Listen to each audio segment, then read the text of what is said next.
ಶಾಲಾ ಆವರಣದಲ್ಲಿ ತರಕಾರಿ ಕೃಷಿ ತೋಟ, ಪಕ್ಕದ ಗದ್ದೆಯಲ್ಲಿ ಭತ್ತದ ಕೃಷಿ, ಶಾಲೆಯ ಪರಿಸರದಲ್ಲಿ ಸ್ವಚ್ಛತೆಯನ್ನ ಕಾಯ್ದುಕೊಂಡು ಕಳೆದ 2 ವರ್ಷಗಳಿಂದ ಜಿಲ್ಲಾ ಮಟ್ಟದ ಪರಿಸರ ಮಿತ್ರ ಶಾಲೆ ಪ್ರಶಸ್ತಿಯನ್ನ ತನ್ನದಾಗಿಸಿಕೊಂಡು ಸಾಧನೆ ಮಾಡಿದ ಬಂಟ್ವಾಳ ತಾಲೂಕಿನ ವೀರಕಂಬದ ಮಜಿ ಸರ್ಕಾರಿ ಹಿರಿಯ ಪ್ರಾಥಮಿಕ ಶಾಲೆ ಈ ಬಾರಿ ಶಾಲೆಯಲ್ಲಿ ಸೌರ ವಿದ್ಯುತ್ತನ್ನು ಅಳವಡಿಸುವ ಮೂಲಕ ಸೋಲಾರ್ ಅನುಷ್ಠಾನಗೊಳಿಸಿದ ತಾಲೂಕಿನ ಮೊದಲ ಸರ್ಕಾರಿ ಶಾಲೆ ಎನ್ನುವ ಹೆಗ್ಗಳಿಕೆಗೆ ಪಾತ್ರವಾಗಿದೆ. ಸೂರ್ಯನ ಬೆಳಕಿನ ನೈಸರ್ಗಿಕವಾಗಿ ವಿದ್ಯುತ್ ಪಡೆಯುವ ಸೌರ ವಿದ್ಯುತ್ ಉಪಕರಣವನ್ನು ದಾನಿಗಳ ನೆರವಿನಿಂದ ಪಡೆದುಕೊಂಡು ಶಾಲೆಯ ಚಾವಣಿಯಲ್ಲಿ ಅಳವಡಿಸಿದ. ಪದೇ ಪದೇ ಕೈಕೊಡುವ ವಿದ್ಯುತ್ ಹಾಗೂ ಮಾಸಾಂತ್ಯಕ್ಕೆ ದುಬಾರಿ ಬಿಲ್ ಪಾವತಿಸುವ ಜಂಜಾಟದಿಂದ ಮುಕ್ತಿ ಸಿಕ್ಕಿದೆ. L&T ಎನ್ನುವ ಖಾಸಗಿ ಸಂಸ್ಥೆಯೊಂದು ಮಜಿ ವೀರಕಂಬ ಶಾಲೆಯ ಬೇಡಿಕೆಗೆ ಸ್ಪಂದಿಸಿ ಸೌರ ವಿದ್ಯುತ್ನ ಕೊಡುಗೆಯನ್ನ ನೀಡಿದೆ. 750 ವ್ಯಾಟ್ನ ಪ್ಯಾನೆಲ್, 2 kV UPS, 150 ಸಾಮರ್ಥ್ಯದ ಬ್ಯಾಟರಿಯ ಸುಮಾರು 1.10 ಲಕ್ಷ ವೆಚ್ಚದ ಸೋಲಾರ್ ಸಿಸ್ಟಮ್ ಅನ್ನ ಅಳವಡಿಸಲಾಗಿದೆ. ನೀರಿನ ಪಂಪ್ ಒಂದನ್ನು ಹೊರತುಪಡಿಸಿದ್ರೆ ಶಾಲೆಯ ತರಗತಿ ಕೋಣೆಯಲ್ಲಿರುವ 12 ಫ್ಯಾನ್, 12 ಬಲ್ಬ್, ಮಿಕ್ಸಿ, ಗ್ರೈಂಡರ್ ಹಾಗೂ ಕಂಪ್ಯೂಟರ್ ಸೋಲಾರ್ ಮೂಲಕ ಚಾಲನೆಗೊಳ್ಳುತ್ತಿದೆ. ಇದರಿಂದಾಗಿ ವಿದ್ಯುತ್ ಉಳಿತಾಯವಾಗುತ್ತಿದ್ದು ಶಾಲೆಗೆ ಪ್ರಯೋಜನಕಾರಿಯಾಗಿದೆ. ಶಾಲೆಯ ಆವರಣ ಗೋಡೆಯಲ್ಲಿ ಬಿಡಿಸಿರುವ ಬಣ್ಣದ ಚಿತ್ರಗಳು ಸಾರ್ವಜನಿಕರ ಗಮನವನ್ನು ಶಾಲೆಯತ್ತ ಸೆಳೆಯುತ್ತದೆ.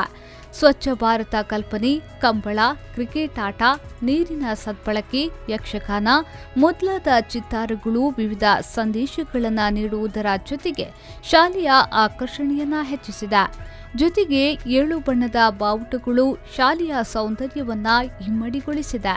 ಹಳೆ ವಿದ್ಯಾರ್ಥಿಗಳ ಸಂಘ ಈ ಕೊಡುಗೆಯನ್ನ ನೀಡಿದೆ. ನಮ್ಮ ಶಾಲೆಯಲ್ಲಿ ಈ ಮೊದಲು ದಾಖಲಾತಿ ಬಹಳ ಕಡಿಮೆ ಇತ್ತು.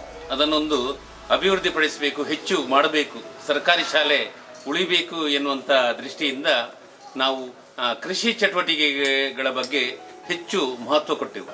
ಆ ಪ್ರಕಾರ ಎಲ್ಲ ಥರದ ತರಕಾರಿಗಳನ್ನು ಬೆಳೆಸುವಂತಹದ್ದು, ಒಂದು 50 ಅಡಿಕೆ ಸಸಿಗಳನ್ನು ನೆಡುವಂಥ ಕಾರ್ಯವನ್ನು ಮಾಡಿದೆವು. ಇದರ ಮೂಲಕ ಮಕ್ಕಳಿಗೆ ಕೃಷಿ ಚಟುವಟಿಕೆಗೆ ಪ್ರೋತ್ಸಾಹ ಕೊಟ್ಟ ಹಾಗೆ ಪ್ರತಿ ಅಡಿಕೆ ಗಿಡದ ಅಲ್ಲಿ ಪ್ರತಿ ಮಗುವಿನ ಹೆಸರು ಬರುವ ಹಾಗೆ, ಆ ಹೆಸರು ಅದನ್ನು ಪೋಷಣೆ ಮಾಡುವ ಹಾಗೆ, ಲಾಲನೆ ಪಾಲನೆ ಮಾಡುವ ಹಾಗೆ ನಾವು ಮಕ್ಕಳಿಗೆ ಪ್ರೋತ್ಸಾಹ ಕೊಟ್ಟೆವು.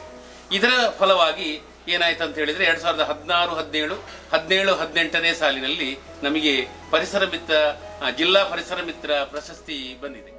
ಶಾಲೆಯ ಹಿಂಭಾಗದಲ್ಲಿ ಕೈತೋಟವಿದ್ದು ತೊಂಡೆ, ಬೆಂಡೆ, ಬದನೆ ಮೊದಲಾದ ಹಲವು ಬಗೆಯ ತರಕಾರಿಗಳನ್ನು ಬೆಳೆಸಲಾಗಿದೆ. ಜೊತೆಗೆ 50 ತೆಂಗಿನ ಗಿಡಗಳನ್ನು ನೆಟ್ಟು ಪ್ರತಿಯೊಂದು ಗಿಡಗಳಿಗೆ ಶಾಲಾ ವಿದ್ಯಾರ್ಥಿಗಳ ಹೆಸರಿನ ನಾಮಫಲಕವನ್ನು ತೂಗು ಹಾಕಲಾಗಿದೆ. ಅಡಿಕೆ ಮರದಲ್ಲಿರುವ ಹೆಸರಿನ ವಿದ್ಯಾರ್ಥಿ ಆಯಾಯ ಗಿಡದ ಪೋಷಣೆ ಮಾಡುವ ಜವಾಬ್ದಾರಿಯನ್ನ ನೋಡಿಕೊಳ್ಳುತ್ತಾರೆ. ನಾವು ದಿನಾಲು ಬೆಳಿಗ್ಗೆ ಬಂದು ನೀರು ಹಾಕ್ತೇವೆ ಮತ್ತು ಈ ಗಿಡವನ್ನು ಒಂದು ವಿದ್ಯಾರ್ಥಿಗೆ ಒಂದೊಂದಾಗಿ ಕೊಟ್ಟಿದ್ದಾರೆ. ಹಾಗೆ ನಾವು ಎಷ್ಟು ಚೆನ್ನಾಗಿ ನೋಡಿಕೊಳ್ತೇವೆ ಅಂತ ಶಿಕ್ಷಕರು ನಮಗೆ ಒಂದೊಂದು ವಿದ್ಯಾರ್ಥಿಗೆ ಒಂದೊಂದು ಗಿಡವನ್ನು ಕೊಟ್ಟಿದ್ದಾರೆ. ಶಾಲೆಗೆ ಇದರಲ್ಲಿ ಆದ ಅಡಿಕೆಗಳನ್ನು ಶಾಲೆಯ ಅಭಿವೃದ್ಧಿಗೋಸ್ಕರ ಇದನ್ನು ಉಪಯೋಗಿಸ್ತಿದ್ದಾರೆ. ತರಕಾರಿಯನ್ನು ಕೂಡ ಬೆಳೆದಿದ್ದೇವೆ. ಬದನೆ, ತೊಂಡೆಕಾಯಿ, ಬಿಸಿಯೂಟಕ್ಕೆ ಬೇಕಾದ ತರಕಾರಿಗಳನ್ನು ಶಾಲೆಯಲ್ಲೇ ಮಾಡ್ತಿದ್ದೇವೆ. ಇದೀಗ ಅಡಿಕೆ ಗಿಡಗಳು ಫಲ ನೀಡುವ ಹಂತಕ್ಕೆ ಬೆಳೆದಿದ್ದು ವಿದ್ಯಾರ್ಥಿಗಳಿಗೆ ತಾವು ಬೆಳೆದ ಗಿಡ ಎನ್ನುವ ಹೆಮ್ಮೆ ಮೂಡಿಸಿದೆ. ಶಾಲೆಯ ಪರಿಸರ ಹಸಿರಿನಿಂದ ಕಂಗೊಳಿಸುತ್ತಿದ್ದು ಅರ್ಹವಾಗಿಯೇ ಕಳೆದ 2 ವರ್ಷಗಳಿಂದ ಜಿಲ್ಲಾ ಮಟ್ಟದ ಪರಿಸರ ಮಿತ್ರ ಪ್ರಶಸ್ತಿ ಈ ಶಾಲೆಗೆ ಲಭಿಸಿದೆ.